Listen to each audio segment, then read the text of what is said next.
gracias. Bueno, es para mí un verdadero privilegio el presentar a Jeffrey Snapp, a profesor Jeffrey Snapp. Es catedrático de literatura y lenguas romances y literatura comparada, docente en el Departamento de Arquitectura de la Escuela de Diseño de la Universidad de Harvard. Al mismo tiempo es el fundador y director del MetaLab de Harvard, así como el codirector del Beckman Center para Internet y Sociedad. Antes de esto fue director del Laboratorio de las Humanidades de la Universidad de Stanford, además de ocupar la cátedra Pierotti de literatura italiana, siendo además profesor de francés, literatura comparada y estudios germánicos. Yo sé que habla muchísimas lenguas. Hablar de sus publicaciones no sería posible porque acabaría en una hora y pico, pero sí mencionar pues a las últimas que aparecen ahora.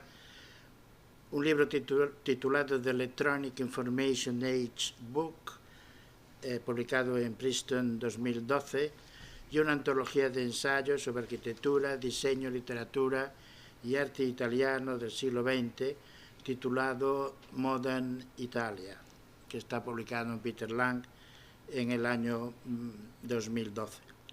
Además, en el 2014 ha publicado The Library Beyond the Book en Harvard University Press y una publicación experimental publicada en Italia en una serie titulada The Media Guru Series, titulada Digital Humanities.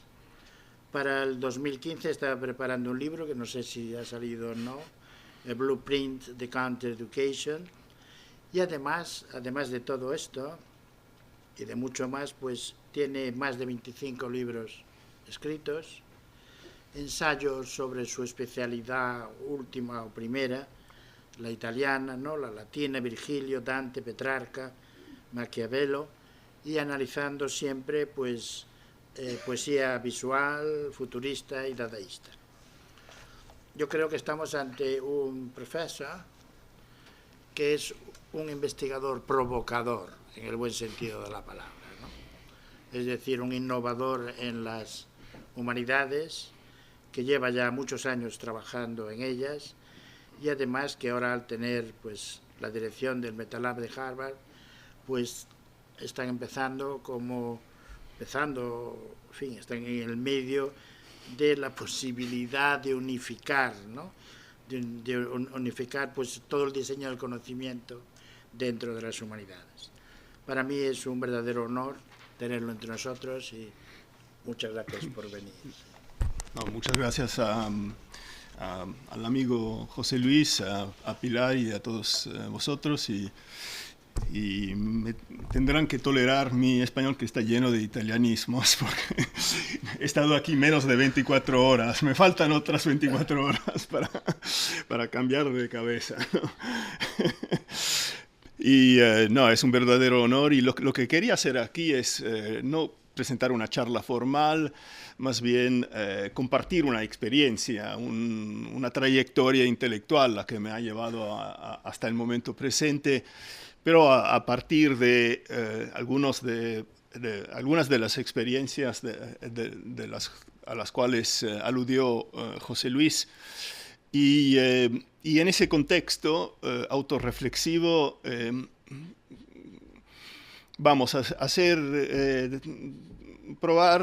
intentar también dar una definición de lo que es un laboratorio, ¿no?, que es la palabra aquí clave en algún modo, o al menos como yo he entendido e interpretado a través de esta trayectoria mi experiencia como fundador y director de laboratorios, porque para mí es una palabra muy clave, no solo porque tengo el vicio de los filólogos que están obsesionados con las etiquetas, pero también porque es una palabra que es portadora de valores respecto a la transformación en acto en el sector no solo de las humanidades, pero también de todas las áreas disciplinares, a mi parecer.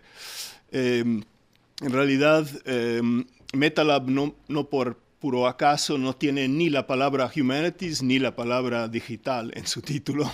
Es un título sibilino, ¿no? Por una razón concreta, que la palabra lab, laboratorio, para nosotros es fundamental.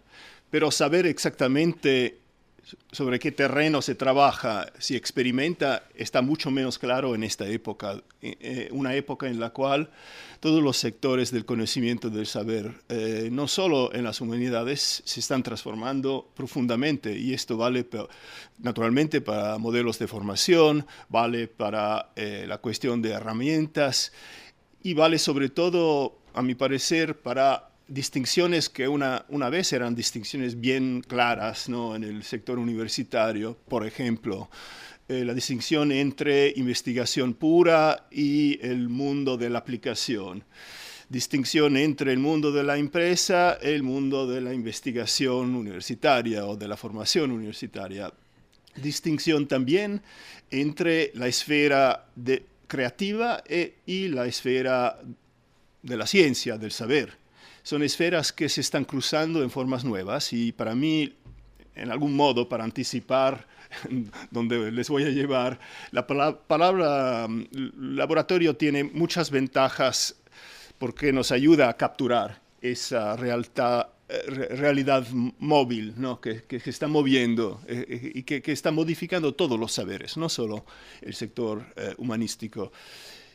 Mi aventura comenzó, en este sector comenzó en los años 80, para decir la verdad.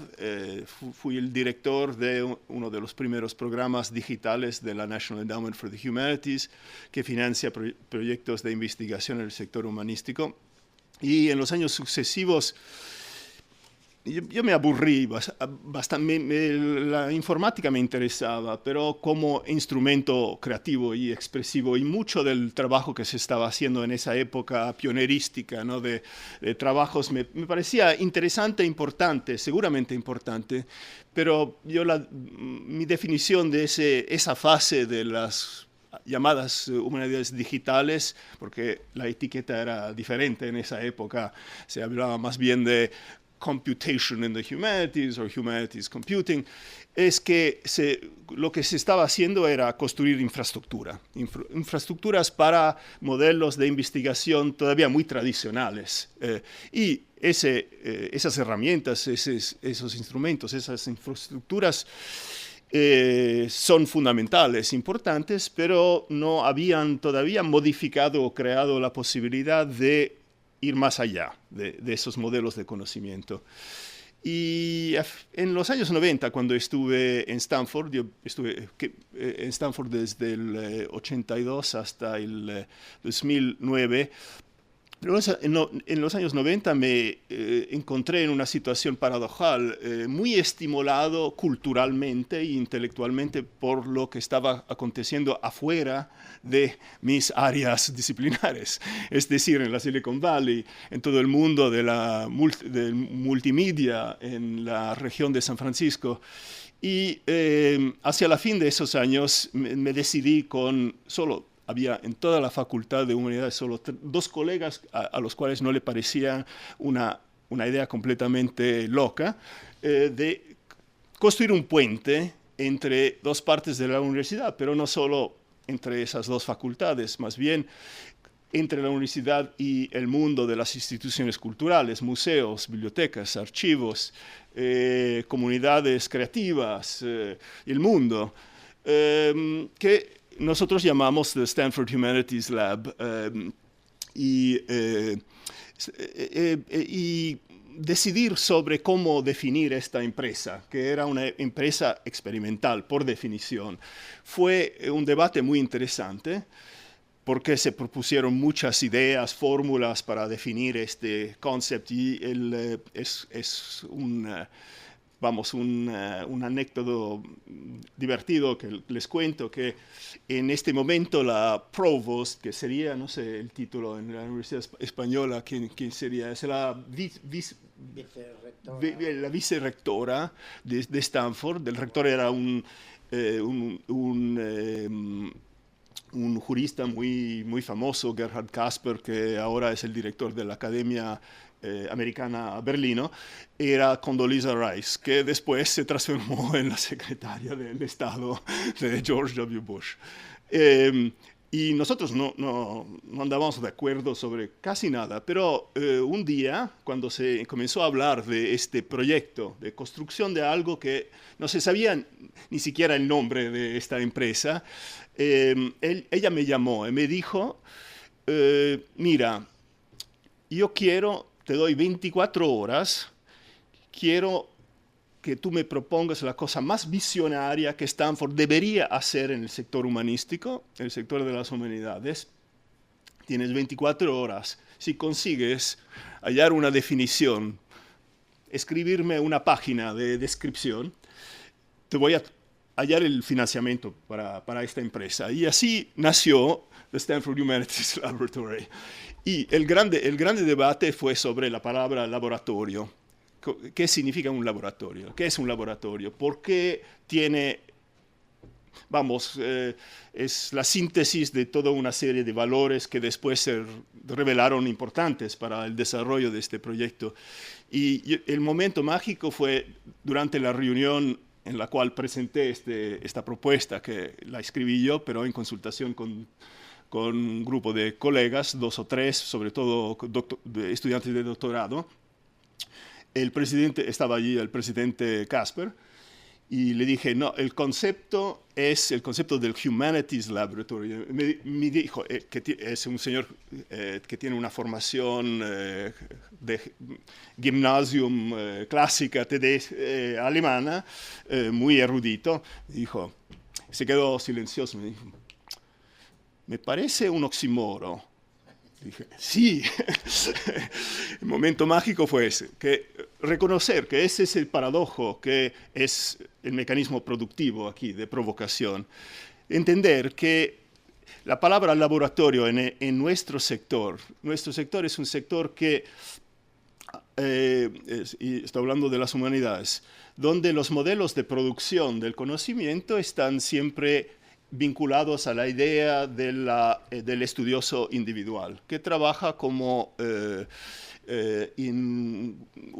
naturalmente en una comunidad de conocimiento y de saber, una comunidad de expertos, pero el modo de transmisión, el modo de producción, todos los mecanismos de producción son mecanismos que se conservaron de finales del siglo XIX, sobre todo, basados sobre el individuo que trabaja en un modo así autónomo, ¿no?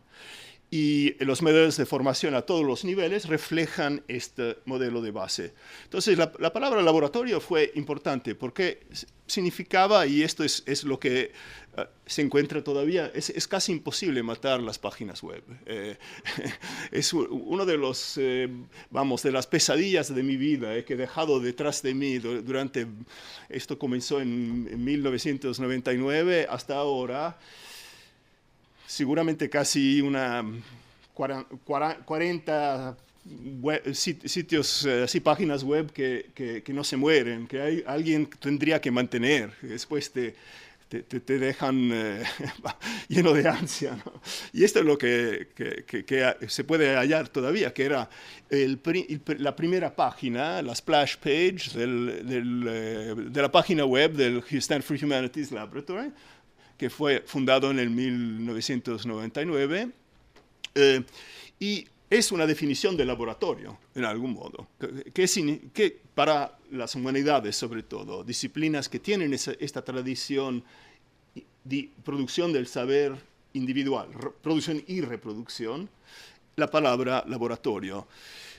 En primer lugar, para nosotros, y esto lo definimos y lo modificamos en el tiempo, indicaba una nueva vocación, es una definición disciplinar que como valor primordial, afirma la experimentación, el no saber, no el saber, no la expertise, como fue definida según criterios tradicionales, más bien la invención, lo que no se ve, lo que no se sabe, el que quiere decir, naturalmente, una cultura que no se espanta delante a arriesgarse, ¿no?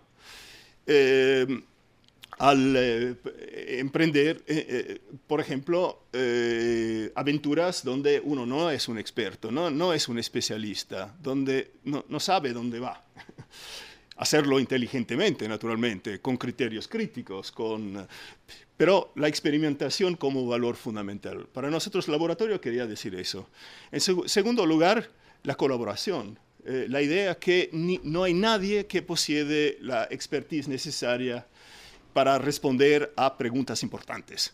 Por definición, la complejidad es tal, sobre todo en el mundo actual, donde tenemos no solo especialidades, más bien microespecialidades de cada tipo, y no queremos crear una nueva cultura general, que sería una banalidad. No se trata de, y este es un debate fuerte en la comunidad de humanidades digitales también. Hay algunos que afirman una visión que es más bien de la construcción de una nueva cultura universal. Y nosotros partimos de otros presupuestos, que era la idea de construcción a mosaico, ¿no? De saberes en base a la expertise hiperespecializada, pero que tiene que aprender a comunicar con otras especialidades. O sea, un modelo donde la colaboración es fundamental. Como en todas las ciencias naturales, esto es un debate que desapareció al inicios del siglo pasado en muchas disciplinas científicas, donde no se espera que un biólogo sea experto en todos los sectores. Es imposible. Se puede ser experto en un sector, varios sectores, y después la grande cuestión, el desafío es traducir, es comunicar, o sea, colaborar. Trabajo de equipo. Una tercera definición de la palabra laboratorio que para nosotros era importante era esta idea de plantear en un modo transversal la relación entre disciplinas, pero sin resolver, sin naturalmente al menos probar a resolver todo con una fórmula del tipo transdisciplinariedad. Se habla mucho de estas frases. Hay siempre mucho acuerdo entre las personas. Queremos ser innovadores, queremos ser interdisciplinarios. Pero cuando tú lo haces, te castigan. Las instituciones, cuando se habla en un modo así, en una forma muy abstracta, hay acuerdo, pero es la práctica que es importante y me gustó mucho lo que se dijo antes sobre esta cuestión. Entonces, nuestra hipótesis fundamental al Stanford Humanities Lab era esta idea de modelar. No vamos a hablar no sabemos lo que estamos haciendo. Somos un espacio de experimentación con nuevas formas de saber, nuevas formas de formación, pero lo que cuenta es modelar estas formas, experimentar y después resolvemos el problema de las etiquetas que nos ayudan a explicar. Y esto hace parte naturalmente de una buena tradición pragmática americana, deweyana, que a mi parecer es una de las fuerzas de la cultura académica americana, que es todavía muy presente. No una tradición idealista de formación, más bien una tradición hands-on, ¿no? ¿Cómo se aprende? Se aprende haciendo las cosas, ¿no? Modelando. Un cuarto punto que es importante es la cuestión y esto ya fue tocado varias veces en la mesa precedente, que me parece muy importante, es que la distinción entre formación e investigación va eliminada, ¿no? Que no sirve. Es uno de los errores fundamentales, y es un error particularmente que se siente en sus consecuencias muy fuertemente en las humanidades, es esta idea que para investigar hay que hacer un trabajo de formación de una década antes de soltar el joven investigador en un archivo, de permitirle de tener su licencia de investigador.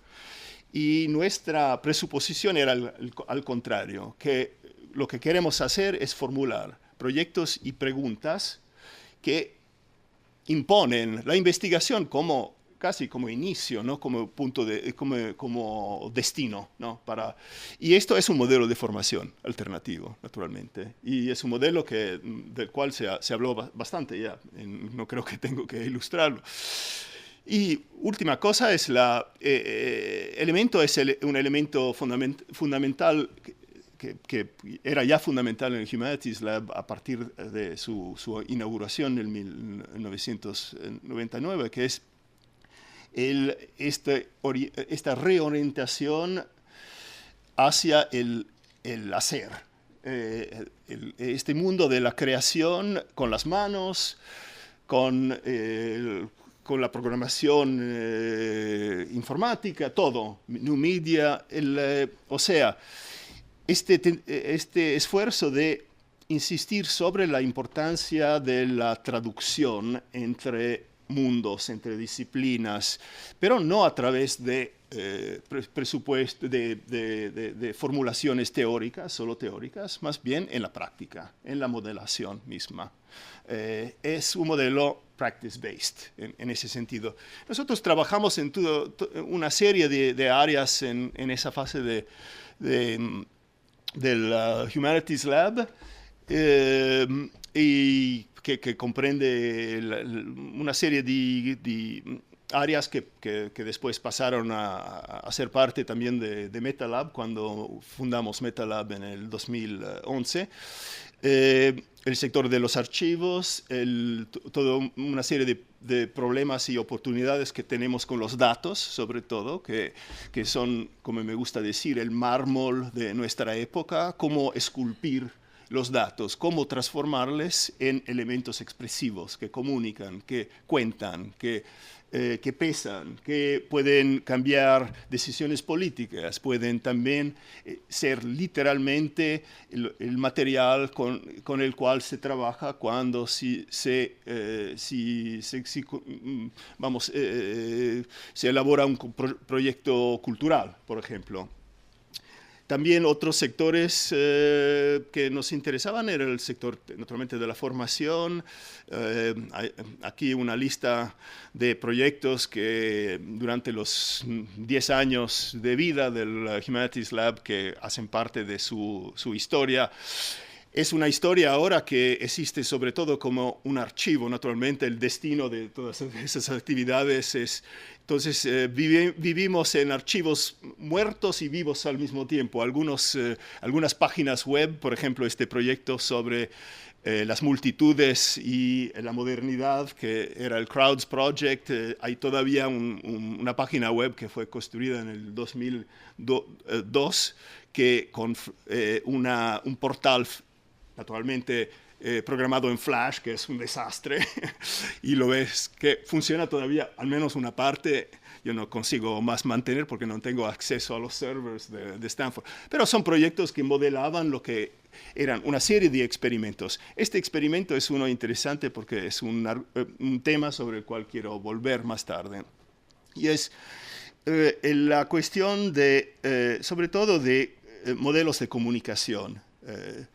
Porque parte de este nuevo momento en el cual nos hallamos, sobre todo en la última década de la cultura digital, que es todavía una cultura muy joven, naturalmente, pero como todas las revoluciones en las transformaciones de sistemas de comunicación, de cultura, de difusión del saber, un medio de comunicación no desaparece en el momento de transición. No es que la imprenta llegó y los manuscritos desaparecieron. Al contrario, hubo, y es una de las ingenuidades de McLuhan, que él, simplificando naturalmente, insiste mucho sobre la revolución, la transformación. Es una retórica que nosotros conocemos todos, porque los escuchamos todos los días. Si escuchamos a los ingenieros, nos cuentan eso. Sí, disruption, eso. La realidad es que los medios de comunicación continúan. Tenemos una sincronicidad de estos medios. Entonces, la cuestión de cuál es o será el destino, por ejemplo, de la imprenta en la época digital, es una cuestión a la cual son los a mi parecer, es los humanistas que tienen las respuestas más inteligentes. También los designers, las personas, los diseñadores, las personas que trabajan con ese material, que es el papel. Pero naturalmente el libro no ha jamás sido un objeto estable, es siempre un objeto que se mueve, que tiene contornos que cambian, ¿no? Entonces, el proyecto sobre el Crowds Project fue un experimento para explorar al menos una posibilidad donde un libro que podía contar para la promoción académica, por ejemplo, un libro serio, erudito, ¿no? Basado sobre un proceso de investigación científica, podía tener un papel al centro, al corazón de una serie de otros productos análogos, interconexos, todos.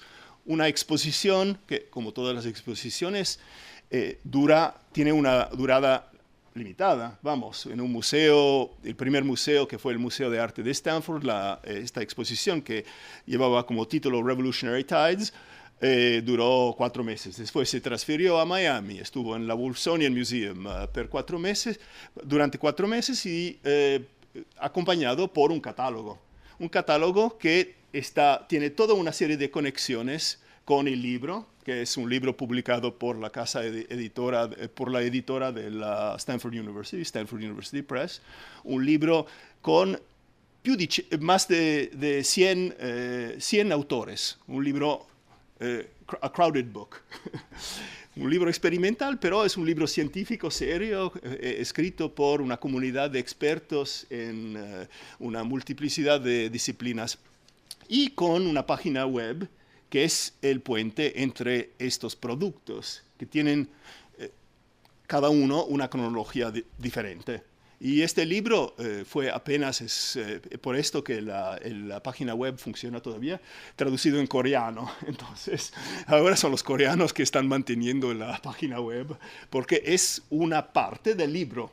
Hay continuidad entre elementos, hay también elementos que existen solo en la página web y otros que se entrecruzan con los contenidos del libro. Es decir, que este mundo en el cual, este mundo que el Humanities Laboratory quería inaugurar en algún modo, es un mundo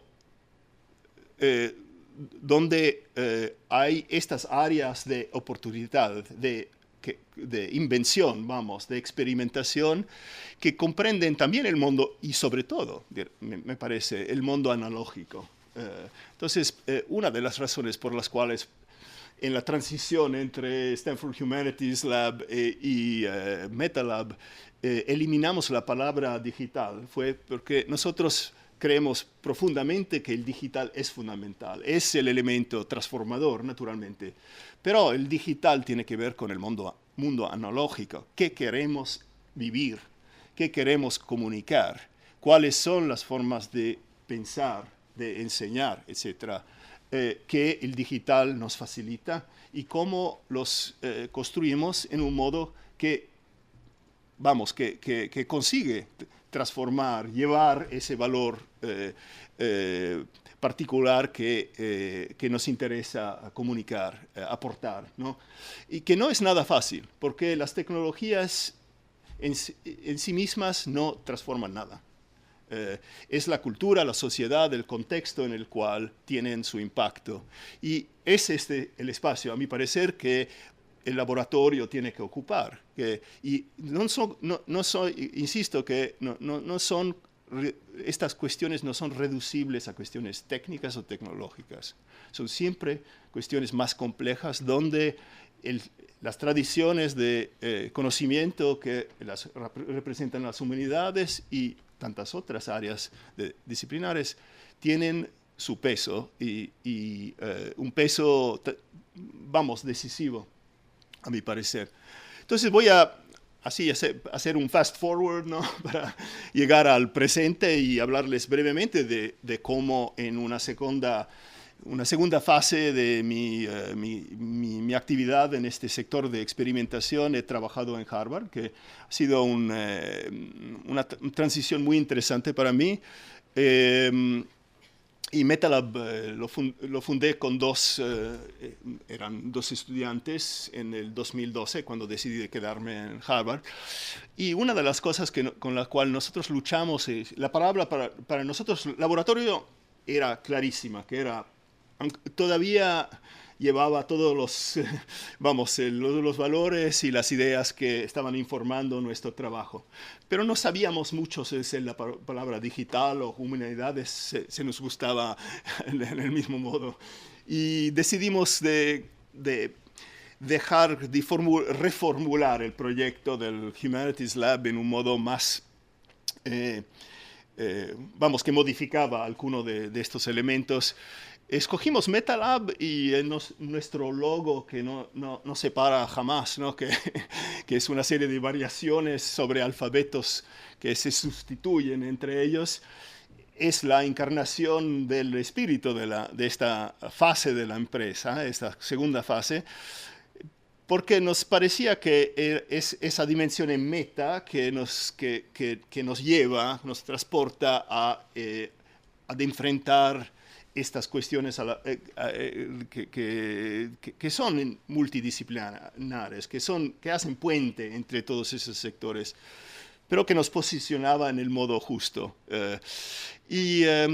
Entonces, desde el 2011, cuando nació MetaLab, hemos, en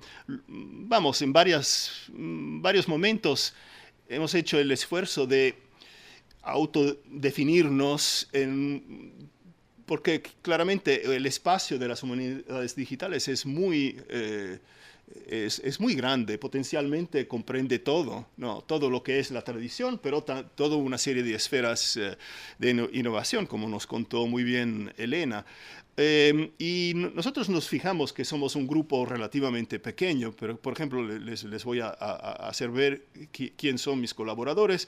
Matthew, que es un escritor, sobre todo un blogger muy conocido en los Estados Unidos, es una persona creativa, pero que ha escrito libros muy eruditos de grandísima calidad sobre la historia de las bibliotecas, de los archivos. Tenemos 4 o 5 personas que nosotros generalmente los llamamos tecnólogos creativos, ¿no? Porque tienen una formación informática, pero no son informáticos que quieren ir a trabajar a Apple o a Oracle. Quieren participar a procesos creativos con el saber también più tradicional, con saberes, formas de conocimiento tradicional, pero comunicándolo en espacios nuevos o en formas nuevas. Cristel es de formación un arquitecto, pero que hizo es licenciada en informática, pero la informática no le interesa como disciplina autónoma, le interesa como una puerta que la lleva hacia trabajos de diseño. Marshall es una diseñadora. Daniel Leda, que es un colaborador de hace muchos años mío en Milán, es un diseñador. Tim es un artista periodista. Cristóforo es un cinematógrafo que trabajó en la Casa Blanca como videógrafo de Obama para varios años. Peter es un artista que trabaja con el sonido, pero también es un historiador muy serio de la música. Todo esto para decir que es un grupo híbrido donde el elemento creativo tiene un peso casi igual al elemento tecnológico de programadores. Hay personas que tienen competencias, pero no, son competencias que no se limitan a eso. Y nosotros somos un grupo pequeño, entonces para nosotros es importante saber quién somos, porque no podemos competir con algunos de los otros centros, por ejemplo, en los Estados Unidos, que Elena nos mostró, por ejemplo, donde tienen muchos programadores y estudiosos de literatura. Nosotros somos un grupo que tiene un otro carácter. Entonces, muy recientemente nos redefinimos, ¿no?, como un centro que está trabajando en el sector de Networked Arts Humanities, como con esta fórmula triple, ¿no? Concept Foundry, que sería un lugar de fundición de conceptos, de géneros, Knowledge Design Lab, laboratorio de diseño del conocimiento, que es la frase que más me gusta personalmente para definir este espacio que se ha abierto.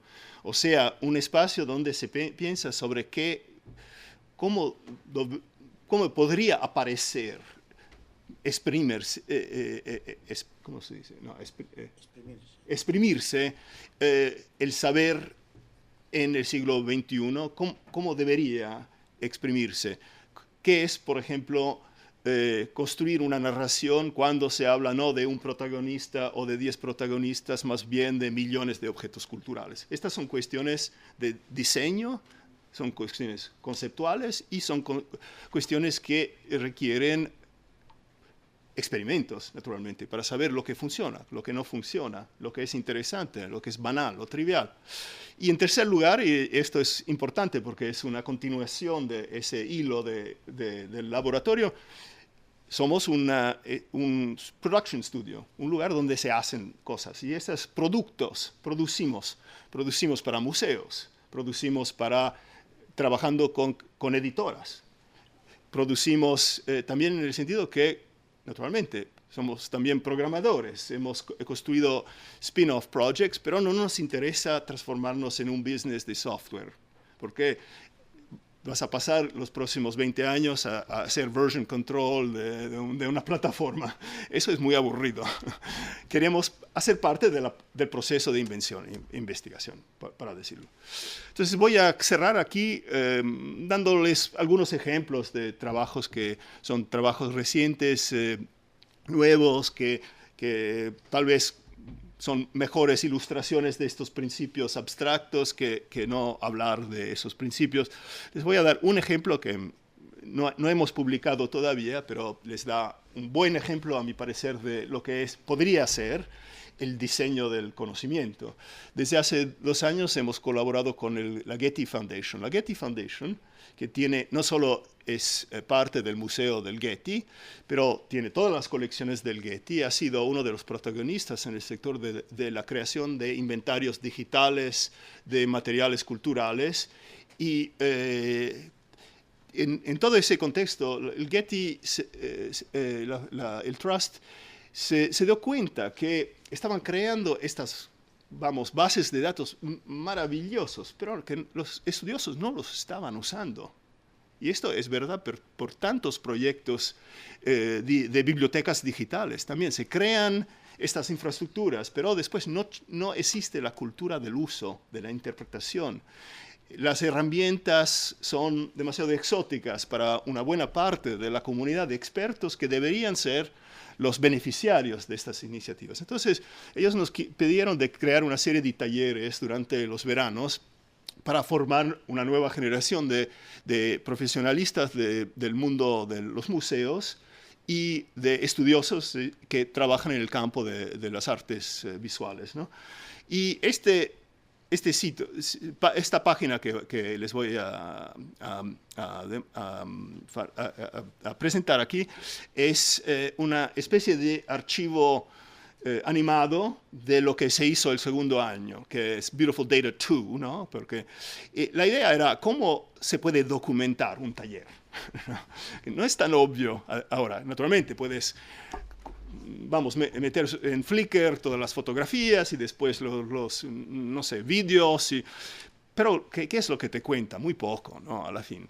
Hay que inventar géneros de archivo, que son archivos interactivos que permiten una experiencia, que es una experiencia muy particular, y cómo definir y diseñar esa experiencia. Entonces, esto es un archivo. La problemática que nos interesaba el año pasado fue problem collections, colecciones culturales que tienen problemas, o no se puede fotografiar el objeto, o no se sabe nada, pero hay millones de objetos, o todos esos problemas.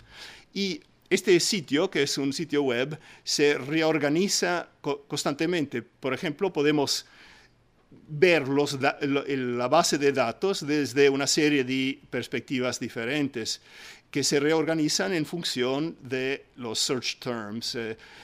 Si uno escoge una palabra, un elemento, se reorganiza. Pero también tiene otras perspectivas. Por ejemplo, los dados mismos se transforman en un aspecto. Esta es la parte del motor del coche que no se ve cuando se está viajando, ¿no? Y la idea que los datos tienen que tener una materialidad casi,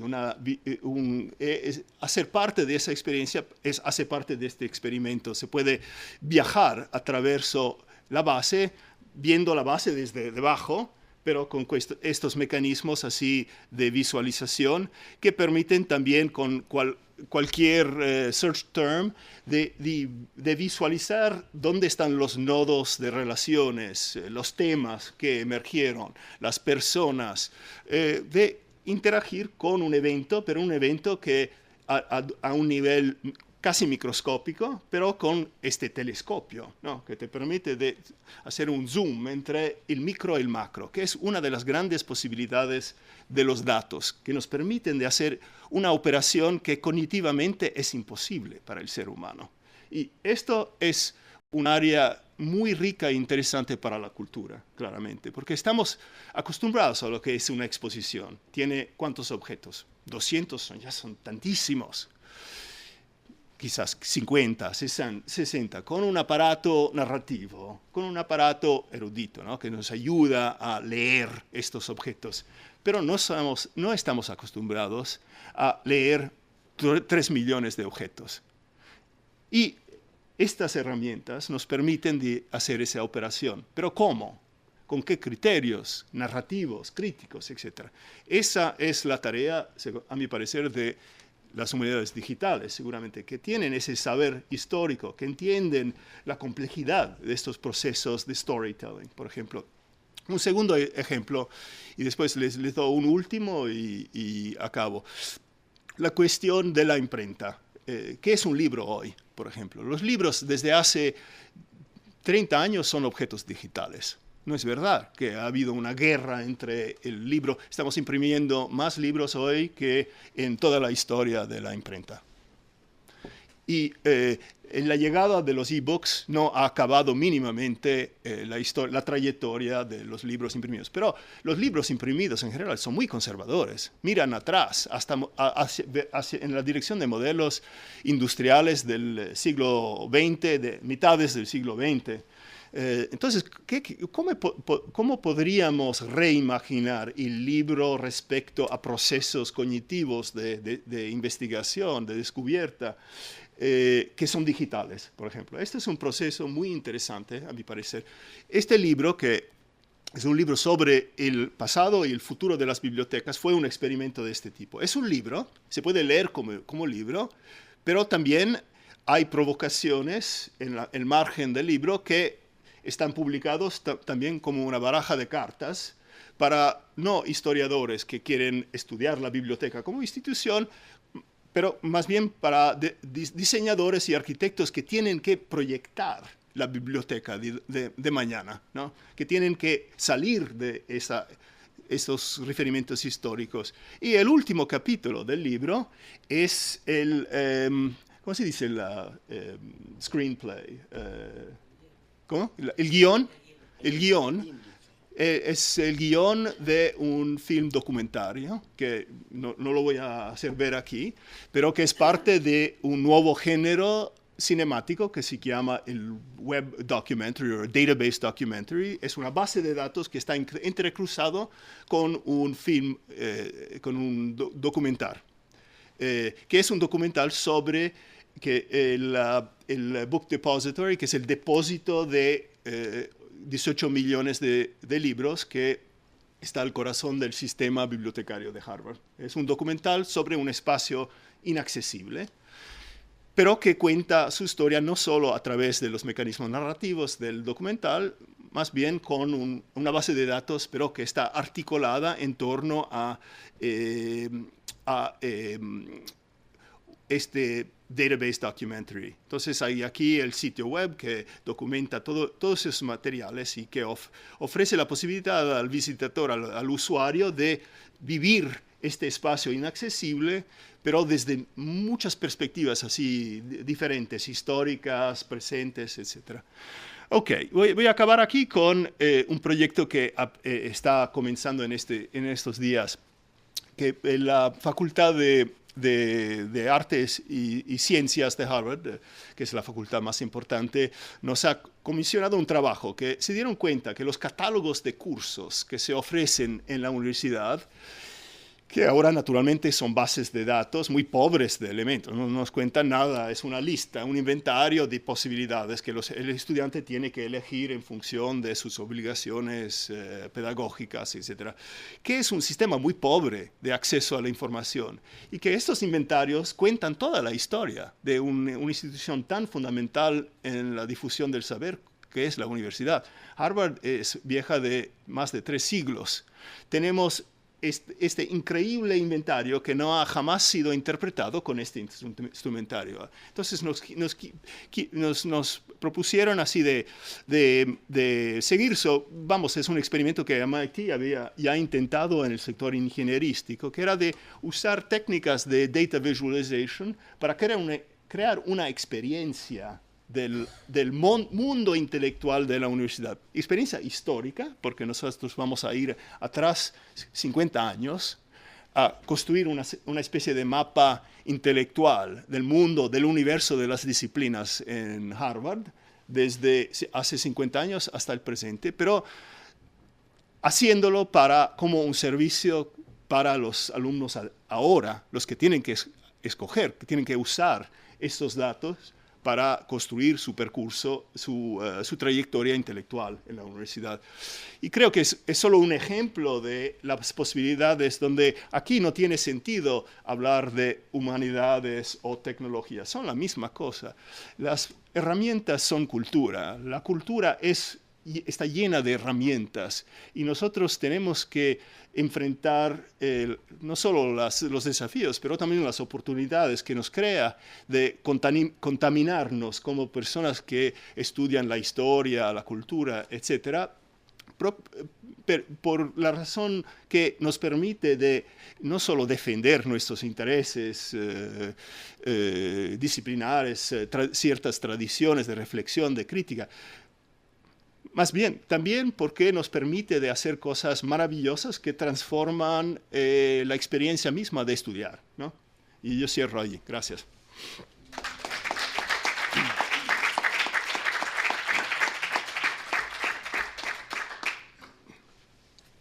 Bueno, yo no sé si alguien del público...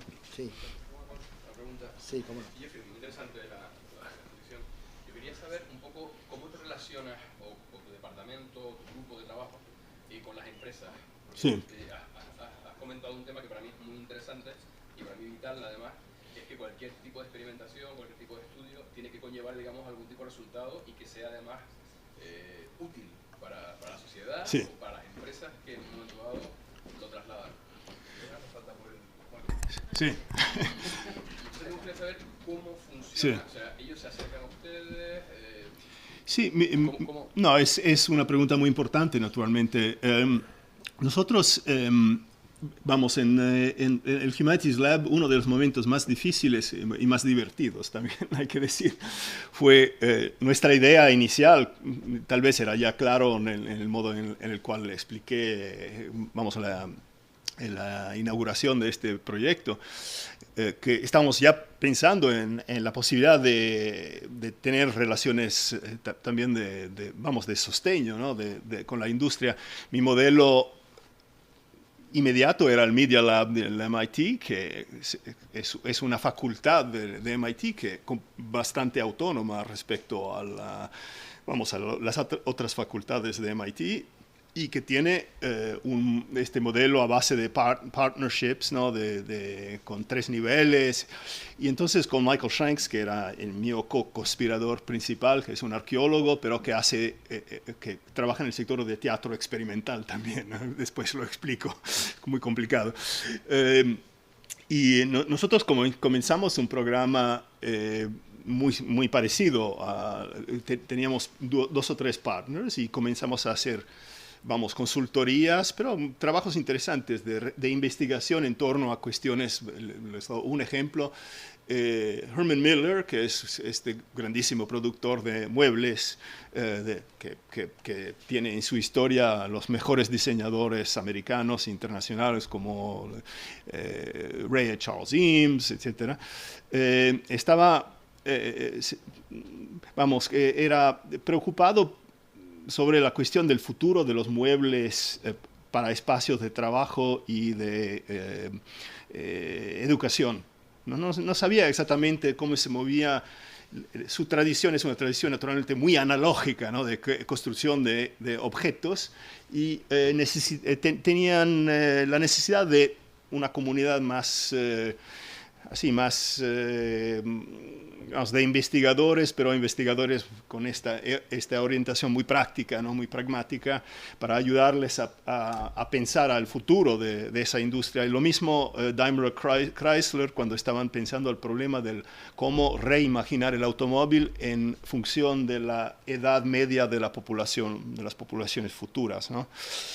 Y entonces nosotros colaboramos sobre programas de investigación de durada limitada en general con estudiantes. Fue una oportunidad de formación también de estudiantes provenientes de disciplinas muy heterogéneas, entre jóvenes antropólogos, historiadores de la cultura, gente de formación literaria, un mix, ¿no? Esto, de todo lo que hicimos durante los 10 años del Humanism, fue la iniciativa que nos provocó más problemas al interior de la universidad. Provocó una rebelión de parte de la dirigencia de la Facultad de Humanidades, porque se puede hacer en ingeniería, pero no lo hagas en el sector humanístico. Y acabó por crearme, tantas dificultades que me marché para Harvard. Esto para decir que, aunque se dice siempre que la universidad americana es mucho más abierta a la colaboración, es siempre una área muy complicada. También en Harvard es lo mismo. Entonces, en parte por esta razón, nosotros hemos colaborado sobre todo con el sector non-profit, o de formación, los museos, el mundo de las Kunsthalle, bibliotecas, archivos, que es tal vez ligeramente más fácil, pero al mismo tiempo la relación con el mundo de la empresa naturalmente es no solo deseable, pero fundamental para muchos de estos tipos de trabajo. Y lo que hemos hecho en general es de desarrollar colaboraciones y más o menos crear un proyecto que después se transforma en un spin-off. Y es lo que hemos hecho ya en 2 o 3 casos. Y algunas veces funciona, otras menos, pero es un mecanismo que nos permite de colaborar sin tener que enfrentar todos los obstáculos institucionales, porque hay muchos. Y el Berkman Center desde ese punto de vista es fantástico, porque es un centro de investigación, pero donde hay una tradición de activismo social por una parte, y por otra parte de contacto, diálogo con las empresas. Y es el espacio más abierto, más flexible que hay a Harvard. El problema es que las universidades, sobre todo esas de mayor prestigio, crean barreras muy altas para la colaboración comercial, cuando hay un elemento así de empresa, ¿no?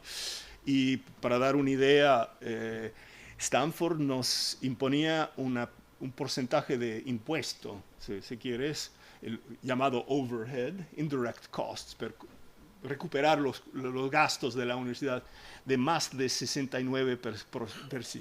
O sea, cuando te da $1 de un colaborador, tenía el valor disminuido a 30 centavos inmediatamente.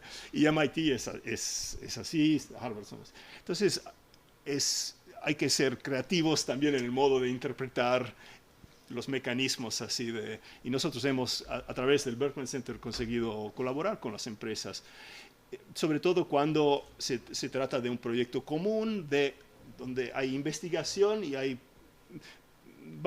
productos que resultan, pero cuando se trata no necesariamente de valor comercial definible en un modo sencillo, ¿no? Es más sencillo paradojalmente. Claro, si lo he entendido bien, o sea, participas tú, o sea, hablabas de llegar a lo mejor que es el resultado final, Sí. un spin-off que realmente veas que tiene sentido. O sea, participas tú de ese spin-off junto con la empresa. Sí. Entran dentro de alguna manera de... Se puede, existen varios modelos. En general es más fácil que sea una especie de relación de, ¿cómo se dice? De consultación, ¿no? Sí, consultoría. Consultoría. De apoyo, vamos. Pero hay también otras fórmulas. Se pueden construir proyectos concretos de investigación con un sponsor. Hay muchas fórmulas. Algunas son mucho más ligeras que otras.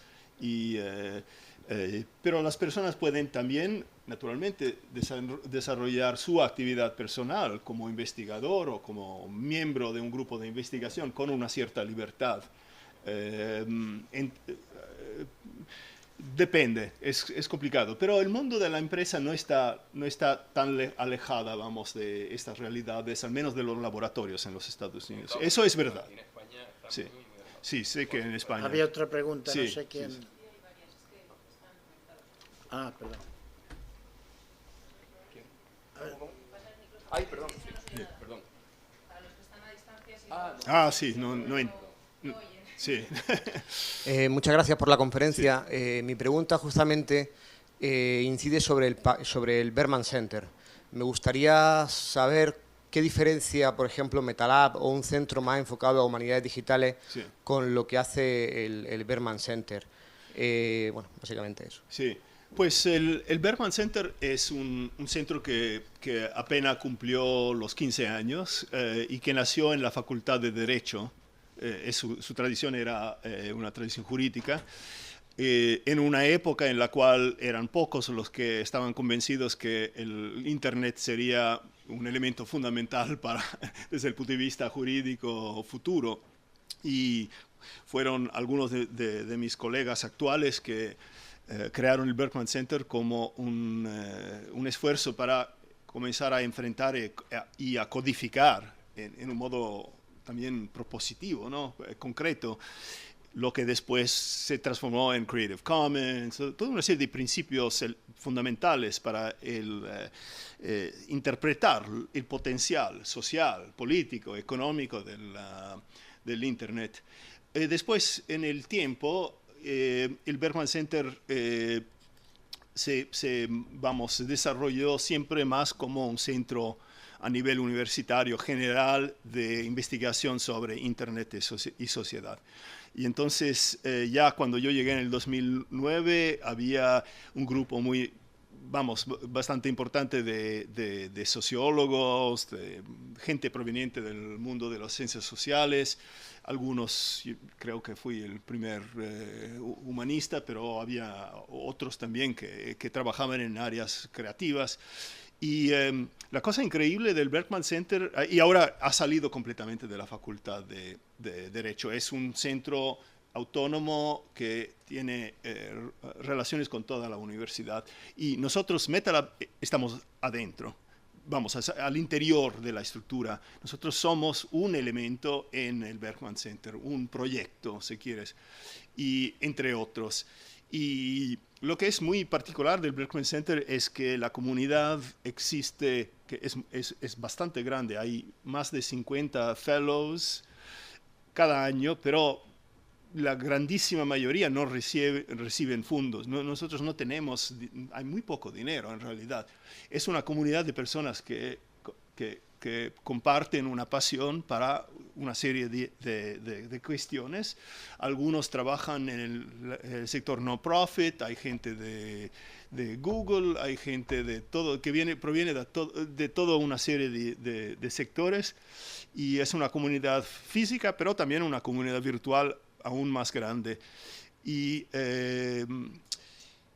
yo me quedé impresionado porque llegando allí me imaginaba, no un rascacielos, pero no lo sé, la reputación era tal, tanto mayor respecto a la realidad física de la institución y ese paradojo está vivo todavía. Ahora no tenemos el espacio para, vamos, ni la mitad de los fellows se pueden reunir porque es un piso más o menos de una planta de una casa que está entre la Facultad de Derecho y la Facultad de Arquitectura. Y se hace todo ahí. Entonces, lo que para mí subraya es la importancia de la cultura, de crear un contexto cultural. Cultura en el sentido vamos, lo que es, cómo se respira, porque tiene una cultura de una intensidad suya, única, que consigue alimentar todos estos proyectos que después tienen muy poco espacio, tienen dinero, no tienen dinero. Yo cuando llegué ahí sabía que sería mi domicilio en Harvard, porque es el lugar que me soñaba en Stanford que no conseguía construir, ¿no? Entonces es muy importante para nosotros. Y el personal que trabaja en MetaLab hace parte del grupo del personal del Berkman Center. Entonces estamos entrecruzados. Físicamente nos encontramos en la Facultad de Arquitectura, porque por una serie de razones que tal vez eran ya claras en mi descripción, que ese elemento de diseño, de creación, de modelación, que no es pura informática, es una otra cosa diferente. Tiene la informática, tiene el digital como elemento fundamental, pero no es reducible a eso. Para nosotros hacer parte de una comunidad que es una comunidad creativa, práctica, pero creativa al mismo tiempo, es una situación ideal para nosotros, aunque formalmente hacemos parte del Berkman Center. ¿Alguna otra pregunta? No voy a preguntar yo, que me gustaría preguntar 1000 cosas, pero es que estoy conectada a los que están siguiéndonos a distancia. Entonces, bueno, también con este modo de retransmisión tienen su espacio. Nos preguntan desde Málaga, la profesora Núria Rodríguez, que cómo hacen para relacionarse con los alumnos, involucrarlos en proyectos y un poco hacer esa relación entre centro de investigación, alumnos, estudiantes de la universidad. Sí, es una muy buena pregunta. Vamos, el sector de la investigación y el sector de la formación para nosotros son un único sector en algún modo, porque todos los proyectos son proyectos que tienen un elemento de formación de los alumnos. Son proyectos como en un laboratorio de química, donde hay naturalmente la persona que dirige, hay formas de control, de autoridad, etcétera, pero la estructura fundamental es una estructura más horizontal, ¿no? De colaboración. Y esto es una pregunta muy importante también para explicar a la leadership de la universidad por qué apoyar un proyecto como MetaLab. Y uno de los modos que hemos formalizado este método es creando lo que nosotros llamamos Humanities Studio Courses. Un otro oxímoron, ¿no? La idea es de contaminar dos mundos de formación que en general no comunican entre ellos. El seminario, que es la forma tradicional de difusión de formación en algunos campos, en particular campos de las humanidades, y lo estudio interpretado naturalmente en el sentido de design studio, architecture studio, art studio, la idea de una metodología de formación basada sobre la acción, sobre el hacer, sobre el crear, ¿no? Crear individual, pero también en colaboración. Mezclando estas dos fórmulas hemos creado toda una serie de cursos que son siempre cursos construidos en torno a un problema. Por ejemplo, les doy un ejemplo concreto, que es un ejemplo que podéis visitar si venís a Cambridge. Hay un espacio al último piso del Museo de Arte de Harvard, este museo que fue reinaugurado con un nuevo edificio de Renzo Piano, al quinto piso, que no funcionaba como galería porque hay demasiada luz. está todo abierto encima. Es una zona de pasaje entre varios laboratorios, pero tiene una visión panorámica bellísima de todo el museo, del Cortil, etc. No sabían qué hacer con este espacio. Entonces nosotros construimos un proyecto de Humanity Studio para enfrentar y resolver este problema. ¿Qué es una galería que no puede tener objetos, por ejemplo? ¿Qué podría ser? ¿Cómo modelarlo? ¿Cómo imaginarlo físicamente? ¿Cómo instalar pantallas o proyectores? ¿Y qué hacer con estas pantallas? Y este problema lo transformamos en un proyecto que existe ahora, que está usado por el museo, que se llama The Lightbox Gallery, que es una galería donde hay un sistema de proyección que usa las superficies de vidrio que dan sobre el Cortil, y con una pared de pantallas por el otro lado. Y lo que nosotros ofrecemos es una experiencia de la colección que es fundamentalmente diferente de la experiencia que se puede haber en los otros pisos. Porque todos los objetos que se pueden ver expuestos en las galerías están allí instaladas en esta galería, pero como objetos digitales. O sea, como un otro tipo de experiencia donde los datos, los metadatos que acompañan los objetos hacen parte de una experiencia donde cuando tú navegas esta mapa de objetos que comienzan como pequeños objetos, como timbres, cuando tú señalas uno, ves los metadatos, y las proyecciones parten en la otra pared, la pared opuesta, que te hacen ver la posición de este objeto relativo a los 1.800 otros objetos que están expuestos en los otros pisos. Es decir, esto es un problema de diseño, no es un problema tecnológico. Las tecnologías son sencillas: proyección, bases de datos, el uso de herramientas para visualizar, pero lo que hay que combinar, lo que hay que tejer son estos elementos en una forma que añade valor a una experiencia y que no es solo un tentativo de sustituir con un simulacro débil, pobre respecto a la experiencia de encontrarte delante de un objeto artístico que tiene todo su peso, su valor. Entonces, son estos espacios, y para un estudiante, un alumno, enfrentar las cuestiones de diseño del saber, del conocimiento, de un espacio así, es una educación artística, una educación sobre tantas áreas que convergen en torno a un problema que hay que enfrentar y resolver. Y creo que esa pedagogía es una pedagogía muy útil. Es problem-based learning, project-based learning, con un cierto hibridismo, metodológico. Hacemos también investigaciones muy tradicionales de archivo para informar estas decisiones naturalmente. Entonces, para mí es un modelo que tiene su valor, y para los estudiantes ya más avanzados de doctorado, en general, o ellos entran en la órbita de MetaLab y se transforman ellos mismos en project managers o asumen otros papeles, o se apasionan por un proyecto particular y se transforman después en, miembros de un equipo. Entonces hay varias fórmulas. Lo que tengo que subrayar es que nosotros conseguimos hacer esto en una escala relativamente pequeña, para ser honesto.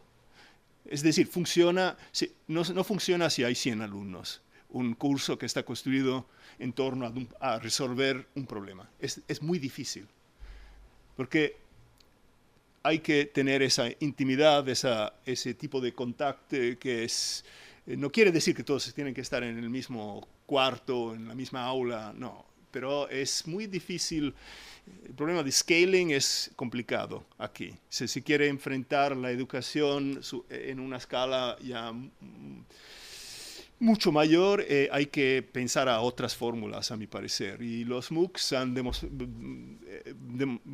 a mi parecer, los límites y el potencial los hemos visto, porque no es suficiente solo difundir a través de las redes, la Internet, el saber. Hay que construir modelos de interacción con ese saber, y eso es mucho más complicado. No es decir que no se debe hacer, naturalmente que se debe hacer, pero hay que hacerlo bien, con un espíritu crítico, con este saber, que es el saber del diseño del conocimiento, ¿no? ¿Alguna pregunta más? Pues yo creo que dar las gracias. Sí. Bueno, veo que ya pasamos el... Muchas gracias. No, de nada.